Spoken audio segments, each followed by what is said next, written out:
Donc voilà, nous revoilà dans la deuxième vidéo, donc dans la suite de la première vidéo, hein. Pour ceux qui découvrent cette vidéo, je vous invite à regarder la première partie. Donc là, on est dans la deuxième partie.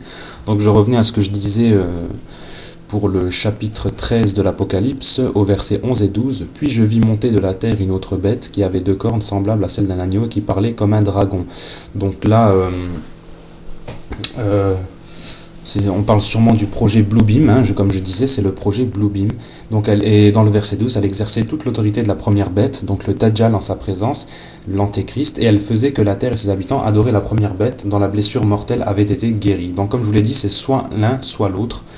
Donc soit c'est le Dajjal qui a été guéri, dans ce cas-là, on parle du projet Bluebeam dans le verset 11, ou soit c'est le projet Bluebeam qui a été cassé puis réparé. Donc là, on parle du Dajjal dans le verset 11. Donc, elle opérait de grands prodiges, ça c'est dans le verset 13, hein. Elle opérait de grands prodiges, même jusqu'à faire descendre du feu du ciel sur la terre à la vue des hommes. Donc là, c'est sûrement une manipulation, encore une fois, de l'armée par rapport au projet Bluebeam, hein. Peut-être que ce projet Bluebeam, ce n'est pas seulement qu'un hologramme, hein. Donc pour ceux qui ne connaissent pas, hein, là je parle exclusivement pour ceux qui connaissent le projet Bluebeam. Pour ceux qui ne connaissent pas, faites vos recherches avant de regarder ces vidéos. Ensuite, ouvrez une Bible ou tapez Bible en ligne. C'est ce que j'ai fait moi pour trouver la Bible, hein. Donc moi j'ai exclusivement le Coran à la maison, mais j'ai trouvé la Bible en ligne. Donc là, je lis l'Apocalypse. Donc voilà. Jusqu'à faire descendre du feu du ciel sur la terre. Donc là, on voit bien que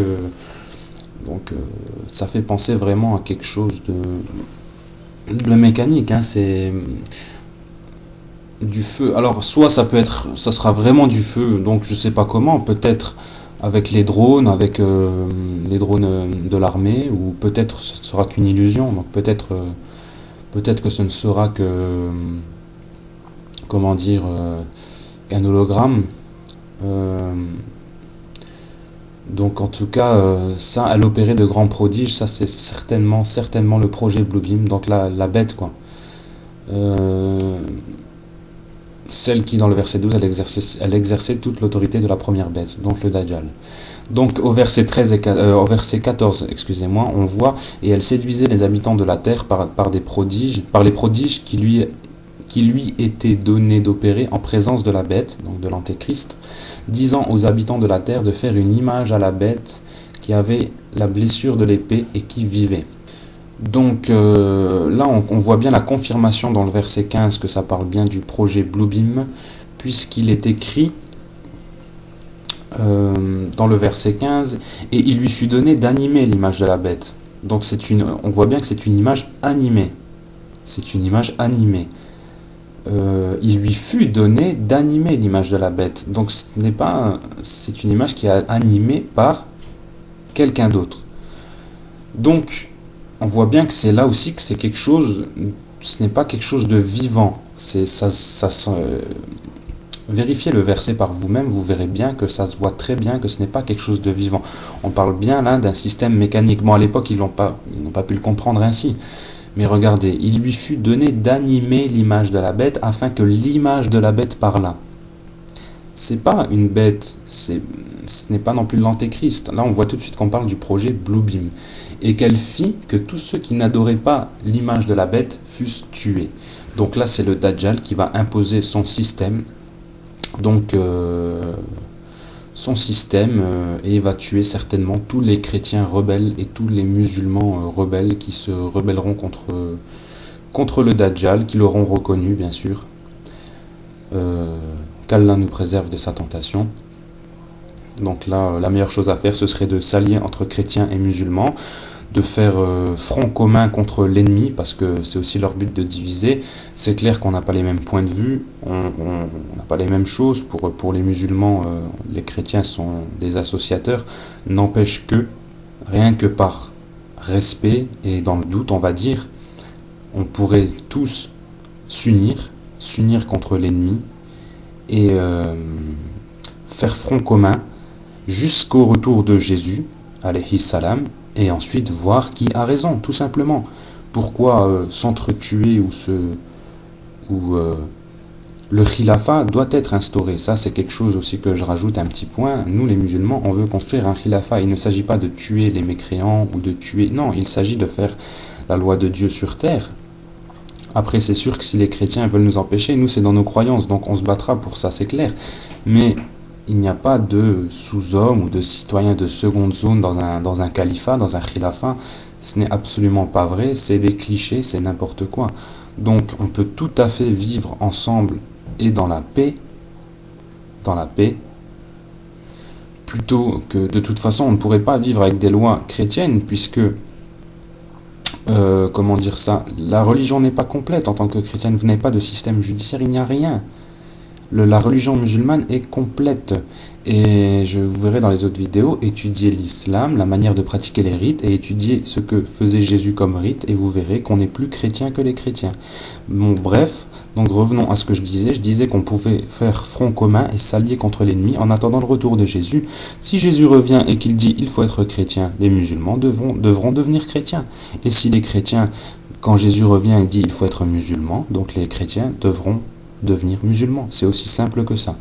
C'est aussi simple que ça. Donc en attendant, on pourrait très bien s'allier et faire front contre le nouvel ordre mondial, contre le régime de Satan, du Dajjal, avec tous ces pantins de Sarkozy, Obama et tous les dictateurs dans les pays arabes qui ne gouvernent absolument pas selon le Coran et qui tuent les musulmans qui se rebellent et qui tuent les chrétiens.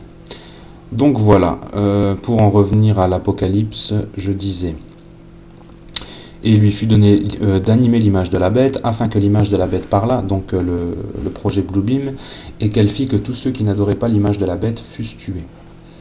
Donc là, regardez bien la suite, c'est très très très intéressant.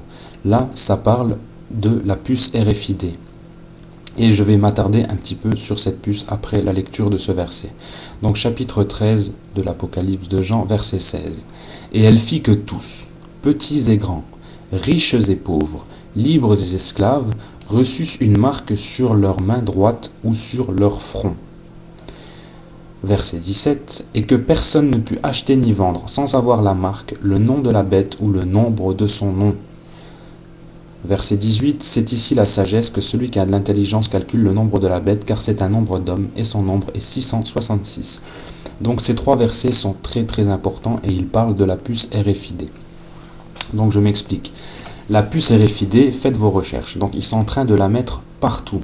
Elle avance au fur et à mesure que la mondialisation avance. Je veux dire, il faut vraiment être aveugle ou borné pour ne pas voir tous les signes.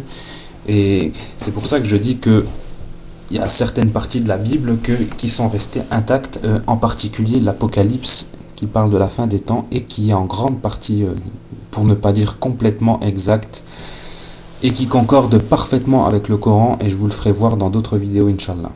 Donc, pour ces trois versets, si vous étudiez la puce RFID, étudiez bien, vous verrez que le seul moyen de l'implanter, parce qu'il y a aussi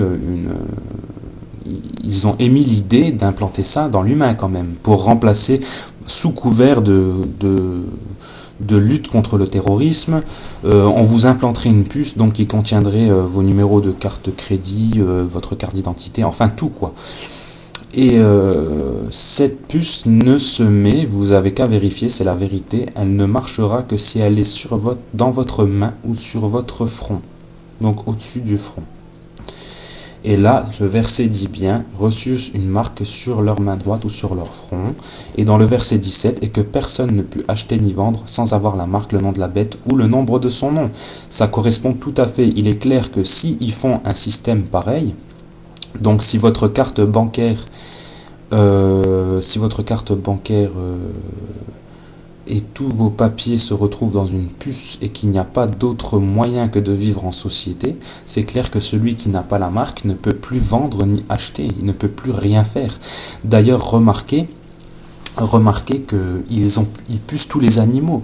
Pourquoi, à votre avis, ils pucent tous les animaux? Ils pucent tous les bétails, les cheptels. Les associations, ils sont en train de se battre contre ça, mais bon, à mon avis, ils n'y arriveront pas.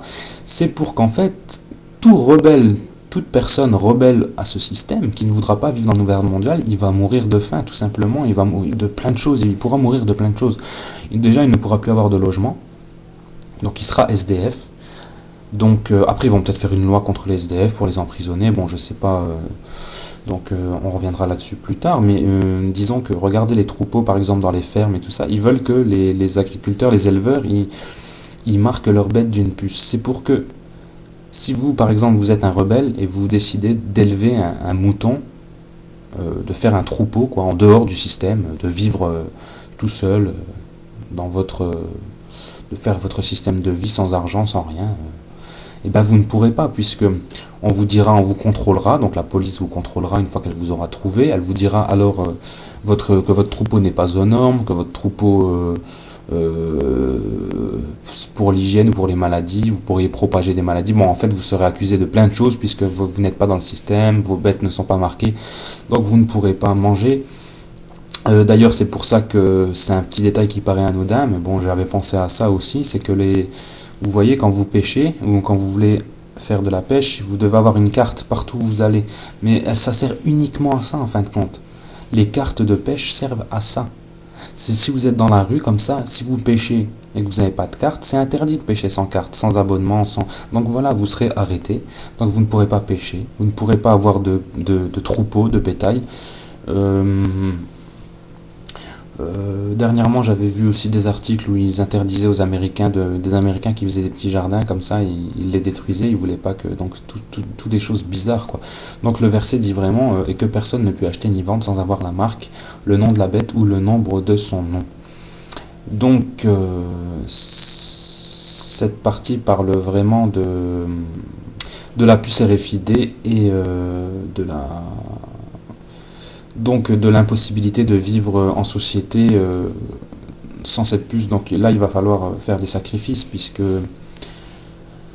ça sera vraiment faire le choix de aller dehors, vivre, mourir de faim, à la limite fouiller dans les poubelles, enfin se débrouiller quoi pour les plus malins, et ça sera ou ça ou finir en enfer. C'est pour ça que dans les textes musulmans, on dit que finalement c'est une image, ce texte.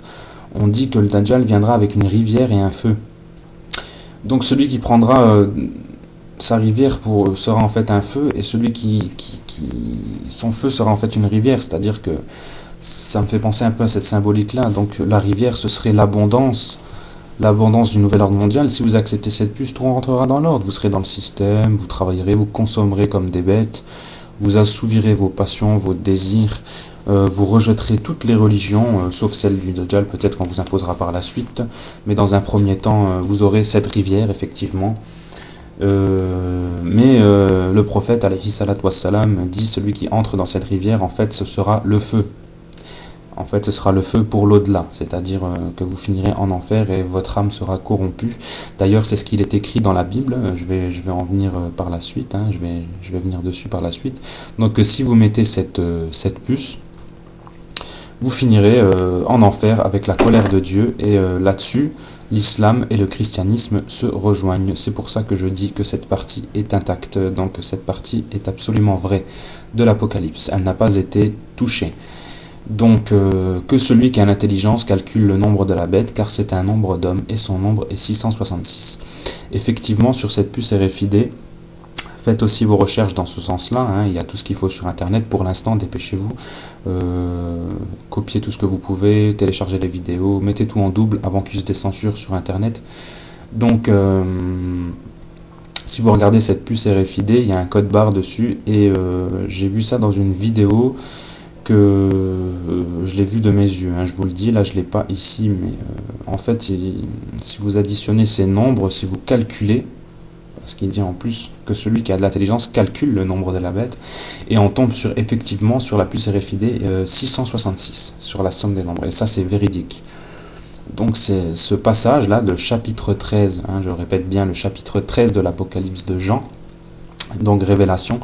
Ça parle bien dans le verset 15, 16 et 17 et 18. Non, 16, 17, 18, pardon, ça parle bien de la puce RFID. Donc la puce RFID est la marque de la bête. Et plus haut, donc dans le verset 11 et 12, on parle bien du projet Bluebeam et du Dajjal. Donc voilà, à tout de suite dans la partie 3, Inch'Allah.